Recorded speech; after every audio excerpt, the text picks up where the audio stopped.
Hey, it's Justin Goff. I'm here with Rob Tidwell, Copy Accelerator member. And Rob recently went from making about 5K a month as a copywriter to over 15K a month, which is a pretty big jump, especially when you consider Rob's only been writing copy since 2019. So a little, I don't know, maybe like a year and a half or so. So he's made a big jump so far, and I wanted to bring Rob on to kind of dive into his story and figure out how he got from just starting out 2 years ago to now making 15K a month. Um, Rob, let's start with not everybody. I mean, pretty much everyone gets into copywriting with some kind of like you fall into it. It's a back doorway. Like nobody really grows up thinking I want to be a copywriter. So I'm curious. You mentioned you were kind of doing some manual labor type stuff before working with, you said planes. Is that right? Yep. How did you end up going from that, and what kind of spurred the kind of ambition and the drive to get into copywriting? Well, you're exactly right. I definitely fell into it. Um, so I was in the Air Force for about 10 years and I got out, just kind of fell into the defense contractor mode, which is what a lot of people do. You can walk straight off the base and get a job, working on the airplanes. So that's what I was doing. And one day my boss comes in and he's like, "All right, we got your annual raise." I'm like, "Oh, sweet." And I look at it and it's 60 fucking cents. excuse the F-bomb, but 60 cents. And I said, "Well, I'm not a child. Could I at least get $1?" The answer was no. So long story short, I used to be a consultant for these like crashed airplanes for like foreign governments. That's what I did in the military. But when I got out, I was basically doing mindless factory work, would be the best way to describe it. So I wasn't even using my skills that well. I was getting 60-cent raises and I basically was starting to hate my life. Then my wife got pregnant. We had twins. I saw what little bit of credit card debt I had, and I'm like, there's no way I'm ever getting out of debt with 60-cent raises. I tried being ambitious. I tried taking the world by the balls and showing my bosses I could help them. They didn't care. Doesn't matter. So I literally just started looking for writing jobs. I was like, I used to be good at writing, something I could do, something I somewhat enjoy. And most importantly, I could do it from a laptop, right? So I just started looking for writing jobs. I stumbled across a website called Location Rebel. It's kind of it's basically like a lower level content writing site, teaches you how to write articles for SEO and stuff. So I did that for about 2 weeks. Then I realized, well, can't make a living doing this. So I scrolled through all their stuff and they're like, "Oh, the cream of the crop is copywriters." I'm like, I don't know what the hell a copywriter is, but I'm going to give it a shot. So I went down the rabbit hole, found out what a copywriter was. This was in like spring of 2019. And I was like, dude, this is badass. I get to persuade people and make money at the same time. I just started following more marketing stuff and fell in love with it immediately. So like this first week I discovered what a copywriter was. I signed up for Copy Hour, which is a course by Derek Johansson. Okay. Then he hits me with an upsell, right? Now I've known a copywriter was for all of a week or two. "Hey, would you like a coach?" Hell yeah, I want a coach. I was like, this is it. This is what I'm gonna do. This is what I'm gonna be. Like I knew right then that week.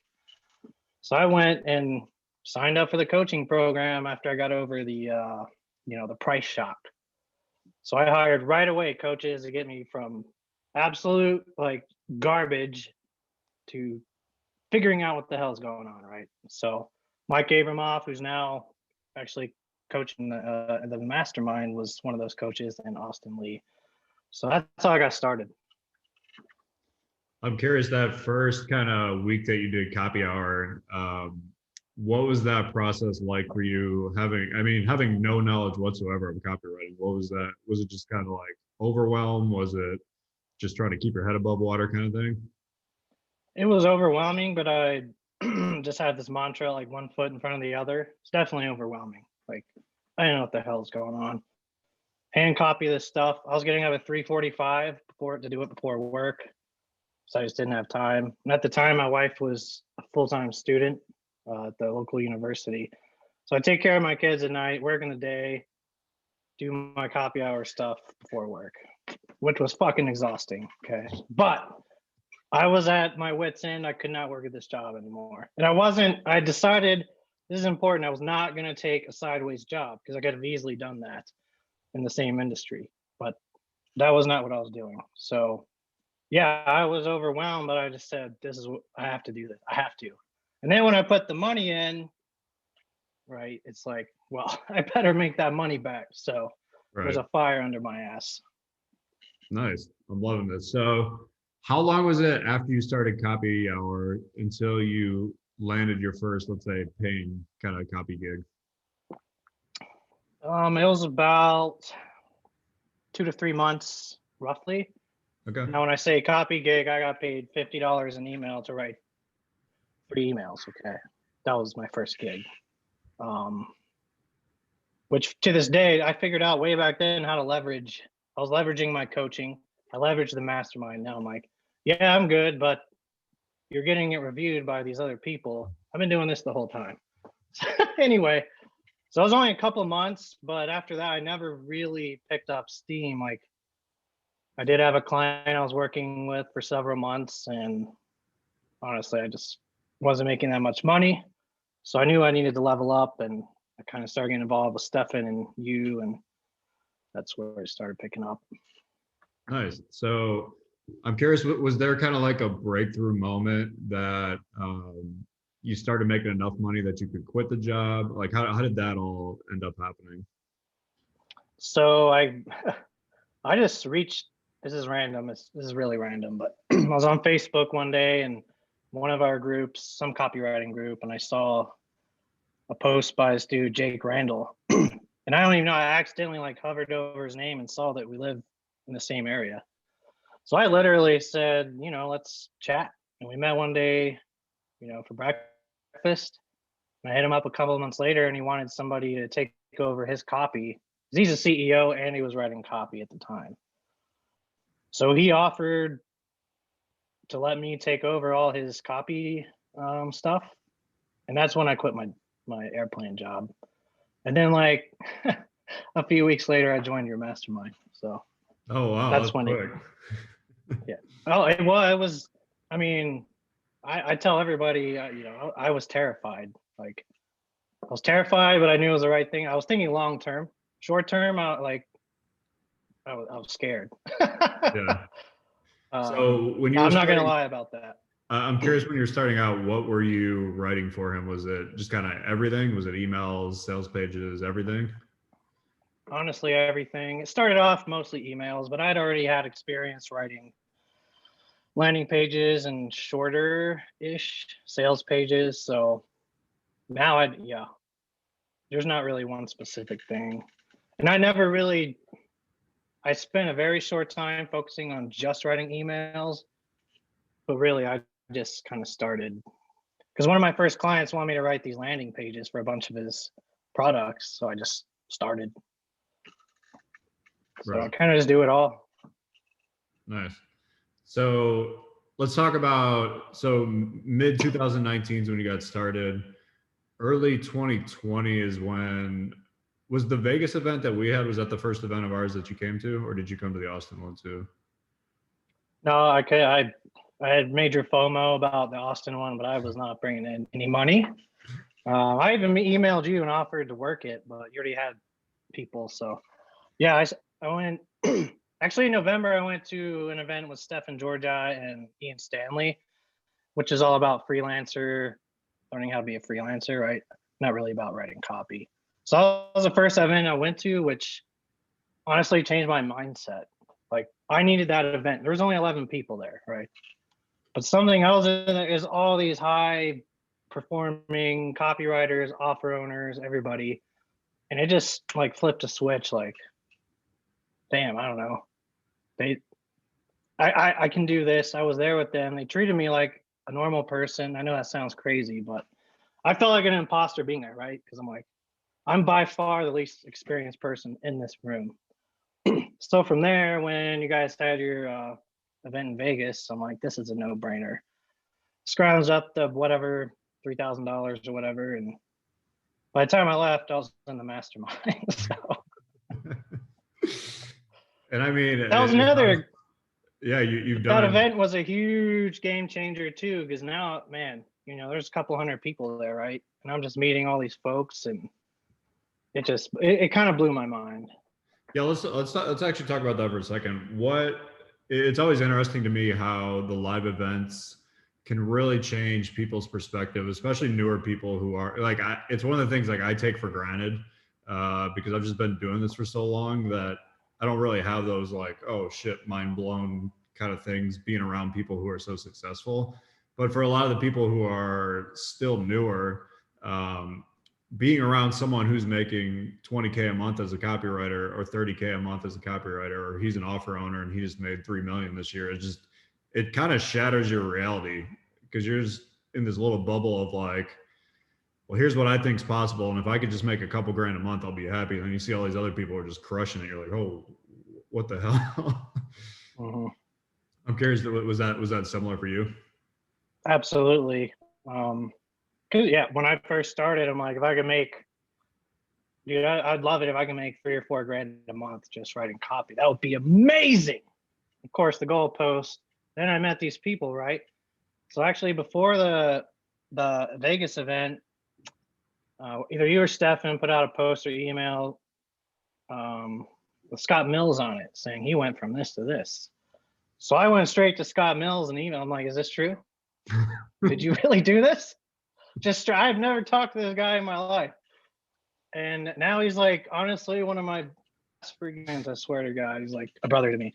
I just straight up emailed him, said, hey, dude, is this even true? And he's like, yeah, I went this. And I'm like, I don't know. He's making like 30K a month at the time. And I'm like, that's insane.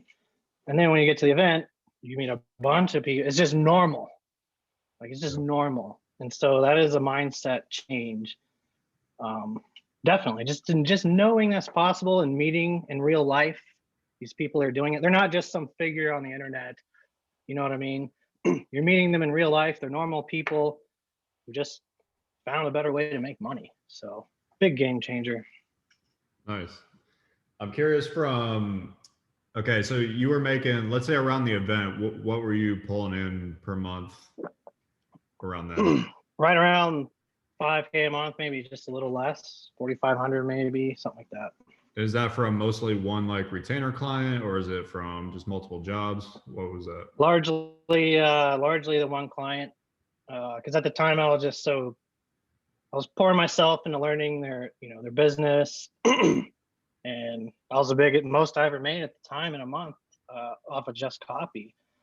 So Right. at the time I was really focusing on that.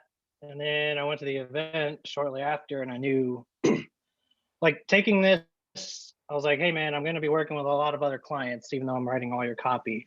Like, I can't quit taking other clients. So that was cool. I didn't have a problem with that. So when I got to the event, I'm like, well, first I signed up. So now I got to pay that bill, right? So I need to start. But I was never like intending on just making 5 grand a month at that time. Like, that was just the beginning. But that's why I was so afraid to join the mastermind. I'm like, I know I can make more. I'm just not doing it yet. So, whatever. It worked out. I'll tell you that. Yeah, I mean, you're obviously doing great. I'm curious. Let's break down how you got from the kind of 5K a month to the 15K a month, because I think that would be really helpful for a lot of the copywriters listening.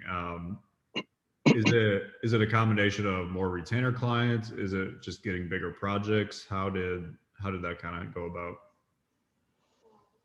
I just literally keep raising my prices on long form stuff. It's just that simple. Because I keep getting better, right?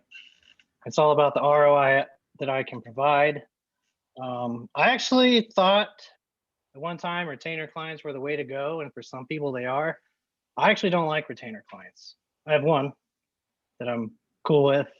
I tried it with a couple others, and I prefer one-offs. Give me, like, I'm charging 10K for a sales letter right now. Give me the sales letter. I'll get back to you in a month, and we'll just be done. that's the style I like. So, I just kept raising my prices. I kept meeting more people, and that's key, by the way. The more relationships I make with folks in the industry, the better, the more money I make. It's just directly related. Some better clients. That's the thing. This is what I talk with Scott Mills with all the time. We we have a joke that we have a secret place to get clients. I'm not going to say where, but they have enough money to pay. Let's just put it that way. And that's something I was not finding before. That's what copywriters struggle with. They're like, oh, I'll write an email for Bob's muffler shop down the street. Well, Bob is not going to pay you what you're worth. Like, and I had the same thing, like that same ideas that everyone tries. I tried that. Then I realized you have to find clients that actually have the money that you can, that's going to use your copy to get an ROI. And that's tricky if you don't know anybody. Yeah. So. Yeah, I mean, it's interesting too when you deal with the companies that are glad to pay big money for good direct response stuff because they know the benefit of it.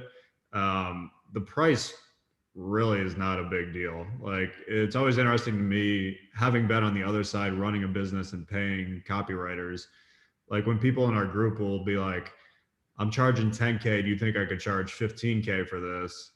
And it's like, from my perspective on the other side, when I was paying copywriters, like, if they were good, if they named 15K, 25K, 30, it was all the same to me. It didn't, I mean, when you're doing 20 million a year, like, you don't even bat an eye at an extra 5K, because you're like, if this guy writes something and it works, we're going to make millions of dollars from it. So, yeah, totally. Yeah. And I was, a little scared. I think you even say, like, if you're not a little uncomfortable when you tell them the price, you're not charging enough. Well, I've been uncomfortable charging 10K and no one has batted an eye yet so far that I've been working with. Like, it's 10K. Okay, let's get started. That's it. It's just that simple. Like, Right. I'm like, shit. All right, cool. Well, it's like the worst when you say like the price and they instantly say okay, and you're like, fuck, I could have charged 13. They didn't even think about it. But it's a good place to be. I'll tell you, this is my own mental stuff. Like, I'm still worried about that, like, first real bomb that I write when I charge 10K it's gonna hurt, right? But I'll just have to go back and make it. I don't know. It's just one of those things I worry about, because I'm like, if I'm charging 10K, I better put out a good, like, it better convert, right? But you and I both know, even the best in the world sometimes, whiff. Yep. It's just some in the back of my mind. Part of the game. I mean, I can tell you one thing from the offer owner perspective. I just look at it as part of doing business. Like, there was a good amount of people, there was a good amount of A-listers that we paid 25K to, and it didn't work, and it just chalk it up. It's a loss, whatever. I mean, it sucks, but when you're dealing with like the good direct response companies who pay a lot of money for stuff, they're very aware that it's just you're probably not going to get another chance with that company. That's one of the downsides, unless you offer to kind of like rewrite it for free and fix it. You can do that. But if you just kind of like move on, I mean, they'll probably not hire you again, but I mean, it happens to everybody. I mean, hell, me and Stefan have talked about it. Like, Stefan writes at bombs. I've talked to Craig Clemens about this. Craig's written shit that just absolutely bombs, and it's always it's always quite humbling when you get the stats back and it's like, oh man. Yeah, humbling is a good word. Yeah, you realize you're like, man, especially when you're like, man, this one's gonna be great, and then you put it out and it's dud. But it happens. I mean, it happens to everybody. It happens. Obviously, it happens less the better you get, but right. It's still going to happen. Like, I kind of compare it to even the best quarterbacks in the NFL have shitty games. Like, if you're going to play 16 games in a season, you're not going to play 16 great games. You're going to play 10 or 12 good ones. You're going to play maybe 2 or 3 that are great, that are like just amazing, and then you're going to probably play 3 that are just absolute crap. Yeah, it was a real joy watching Big Ben choke it up to the Browns. Hey, my one win in life as a Browns fan. struggling, Hey, watching them die my whole life. So that was good. Um, all right. So yeah, I kind of want to go back to that a little bit in terms of charging more, because it is such an emotional thing. And there's just so much wrapped up in it with like how much you think you're worth to charge, how much you think you deserve. There's all kinds of stuff with, um, I mean, how much you think you deserve to make in a year. Like, there's so much crap that just like wound up inside that question. Because it's funny when people ask that question, it's like, how do I raise my prices? It's like the easy answer is just raise your prices. But I understand from having coached a bunch of copywriters on this, that's usually more like a 4-hour therapy session, because there's a lot deeper shit involved in that question. Um, so I'm curious for you, was it just kind of full steam ahead? You just raised your prices and were like, oh, I'm just going to see what happens? yeah. Um, Part of the reason that I think I've been successful in a short time is I kind of put my balls on the table. So I literally am just like, hey, I raised my prices, and no one's said shit. So now, once again, I've been getting better. I've been getting feedback. I've had success. I didn't just wake up one day and say, oh, I'm worth 10K or whatever, right? um, I struggle with, and I still do, with imposter syndrome. So I just said I'm going to squash that, and I looked at what other people are charging for, similar work. I'm like, I'm as good as they are. So I went from $5,000 for a sales letter. This was like over the summer, 7,500, 10K, and that's some of those are repeat customers. I'm like, hey man, just so you know, I rose my prices. Didn't blink an eye. So Oh. I don't know. I haven't had a tough time with it. I just kind of watch what other people do and say, hey, I'm worth that. And Yep. someone turned me down. I was prepared to be like, tough. Oh well. Yeah, I mean, if you get to the point where 5 people you're pitching are saying no, then okay, maybe you might be too high for your skill level. But if everybody just keeps saying yes, yeah, I mean, it's interesting too, because we just have these self-imposed barriers all the time with pricing. Like, there's a lot of A-listers that charge 25, 30K. I think that probably think the fact that Stefan charges 50, they probably think they can't even get there, because it's pretty just common to be at that 25, 30 level. And there's not a whole lot of people who will charge 50, but Stefan charges 50 and nobody bats an eye at it.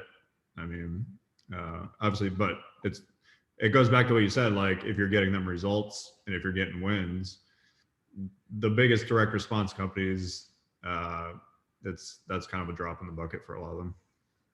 And that's what I've learned, right? Like, I could throw a name of a company out, but the companies we're talking about that we deal with, it's not like they don't care about $5,000 or what. Like, if I make them $1 million, 10K is nothing.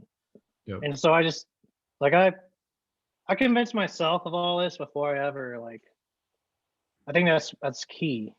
I was talking to a newer copywriter the other day about getting on a sales call and how to close it. And I'm like, dude, first of all, you can't be needy.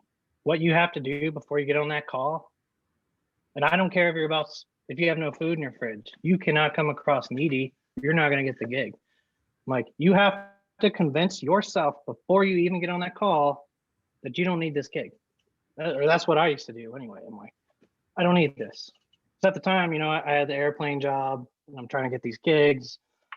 I really, really, really, really wanted the gigs, but I forced myself not to be needy. And the less needy you are, you know how you come across as needy. Like, everyone can tell. If you need that bad, are you really that good of a copywriter? No. So you have to convince yourself first that you're worth it. And I have.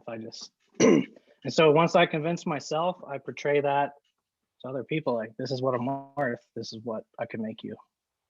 Let's do it. Nice. I think that's very, very valuable, and you're dead on. I mean, the desperation and the neediness, it's very similar to like dating. People can smell it from a mile away. Yeah. It's you're just putting yourself in a hole if they can just tell like you need this 5K or 10K to pay your bills the next month. It's very obvious. Um, One thing I'm kind of curious to dive into is, so we've talked a lot about kind of the pricing and how you've gotten from 5K to 15K. You've definitely gotten much, much better with your copy, just even in the last 6 months. I've noticed just from looking at your stuff. I'm curious, what's been like one or two big things that maybe has kind of just like clicked with you this year, that maybe you weren't so aware of before? Structure is a huge one. Before RMBC, I had no structure that I knew of. And even when I joined the mastermind, I was new at using RMBC, and my long form was a mess. Okay, it was bad. I just kept practicing. It was discouraging. I got down on myself for a minute, not too long. I'm like, God, I can't write a long form sales letter. Like, this is terrible. Stefan will get on and have like a 20-minute Loom video. I'm just like, oh, this is not going well. So I just kept working on that. And honestly, structure wise, has changed everything. That and just being in it every single day. Okay. I'm learning stuff like every single day, whether it's an email that I read from you, a video I watch, a call we're on, I get like 5 newsletters. Like every single day I'm studying copy every day. So I think those little things just add, it's like part of my DNA now. So while structure was a huge, huge problem I had,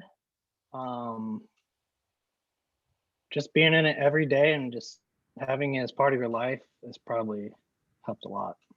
Nice. Would you say you write every day or 5 days a week? What's that kind of look like for you? 4 or 5 days a week. I don't write every day. There's days I won't open my laptop. Nice. Actually, that's something I've been conscious of, and I kind of want to change. Actually, I would like to, because really, 4 days a week I don't think is enough. So I'd like to up that. Yeah, you just got, everybody knows you have to practice, right? So just don't stop. Yeah, I mean, there's two parts to getting good at copy. It's A, learning the tactical and strategy side of it, and B, it's writing every day. Another answer to that question, big one here that I learned. Finally, you do not have to reinvent the wheel. That changed, because I'm like, at first I'm thinking, oh, they're paying me to be a copywriter. I have to be creative, and they're not going to want to pay me if I'm not creative. No, that doesn't matter. Is it converting or not converting? There's 2 types of copy, converting and not converting. You don't have to be creative. I'd say that one, I forgot about that, but huge game changer. Knowing how to swipe properly. Yep. Not stealing, but swipe properly. It's something that takes practice. Yeah, swiping the model, swiping the outline, whatever that is, swiping the story structure. Yeah, I mean, that's something Stefan and I feel like have really harped on a lot in Copy Accelerator work. Yeah, just stop trying to reinvent the wheel. If you're trying to write a story-based long form sales one, take this one that's worked in 3 different areas and swipe the structure and do the same damn thing. Like it's, yeah, I mean, when you know what works, the hardest thing to do is to figure out what works. So when you have vivid proof of what is working over and over again, just just model it. Just use it. Yeah. Yeah. I've only had one client in my life that was like, well, this isn't very creative. It looks like X. I'm like, well, I modeled it after X because it's working and blah, blah. Everybody else doesn't give a shit. So whatever. Yeah. Nobody really cares. I actually have a funny story about that. I had this was a few years ago when I still wrote some client stuff, and they wanted me to write some emails to beat their control. And one of the emails I wrote basically just took whatever their lead was, and I wrote an email about the lead because the VSL was actually working, and they hadn't tried one like that. And I remember I sent it to them, and they were like giving me shit. They were like, "Oh, the great Justin Goff couldn't even come up with some like unique angle." It's like all you did was just take the front of the lead, and I was like, "Have you tested yet?" They're like, "No." They're like, "Do you want to do something else?" And I'm like, was like, no, this is gonna work. They gave me a bunch of shit for it, and finally tested it like 3 weeks later, and like beat the control by like 63%. I was like, there you go. But I bet they weren't worried about it after that. Oh yeah, once you get the win, nobody really cares. But yeah, that was funny. Um, One thing I want to ask you, so you're at this point now. We went from just kind of starting out in 2019, got your feet going, you got 5K, and then now you're hitting around 15K a month. What does kind of the next 6 months look like for you? Do you got plans for launching an offer? Do you got plans for doing more freelancing work? What's that kind of look like? Great question. Just another awesome thing that's happened since I've been in the mastermind. Another member asked me to partner up with him on a supplement offer. Austin Dixon. So my job is to scale that offer to 7 figures this year, and while balancing my freelance stuff. Because right now I'm not making any money off the supplement offer, right? It's brand new. So I still got to pay my bills. So I'm going to be balancing those two things. This just happened a couple weeks ago. I was trying to figure out what I was going to do in 2021. Like, I was trying to decide if I should like focus, should I freelance, focus only on freelancing and try and make 25K a month, or should I try and do and then I got on, sorry, Austin brought me on as a partner. So solve that problem for me. And I'm freaking thrilled, by the way, about this. I'm like beyond stoked. So I'm in a very good place. Yeah, that sounds like it, man. Cool. So let's wrap this up. It's been pretty cool hearing the kind of backstory behind how you got to where you're at now. One question I want to end with, which is everybody I interview on here. You're a member of Copy Accelerator. Let's say somebody's watching this and they were thinking about joining either Light or the Copy Accelerator group. What would be your advice to them? I mean, it literally changed my life, tripled my income. That's pretty powerful. I can tell you, don't. Yeah, I've talked about this a few times. If you can at all afford it, don't go lose your house over it or whatever. Just do it. And think for the future, not for the short term, because forming relationships is probably the number one thing you can do in this industry. And number 2 is upping your skills. So, yep. And I'm not the only one, as you know, like you've interviewed, you got 16-year-old high school kids. That just blows my mind. You got someone in med school in Pakistan as a teenager writing good. I'm just like, just blown away. If they can do it, and if I can do it, anybody can do it if you commit. So my advice would be, do it if you're in this industry. Nice. I agree. Cool, man. So appreciate you coming on. Appreciate you sharing your story. I have a feeling this is going to help inspire a lot of copywriters, not only to get started, but a lot of the copywriters who are kind of in that newer range, or maybe they're making a couple grand a month, but to level up to 10, 15K a month is a big jump. It's life-changing money when you go from a couple grand a month to 15K a month. So I really appreciate you coming on and sharing this. I think you're really going to help a lot of people. So anything you want to end with before we wrap up? I just appreciate you having me on, man. It's an honor. You've had some big names on, and appreciate what you've done for me. That's it. Awesome, man. So if you're watching and you're not on my email list yet, if you want to subscribe to that, you can go to justingofflist.com. It's application only, so make sure you apply to that. Or you can also like and subscribe to my YouTube channel to make sure you don't miss any of these. Awesome, man. Thanks again for coming on, and appreciate you sharing your story. Cool. Thanks, brother.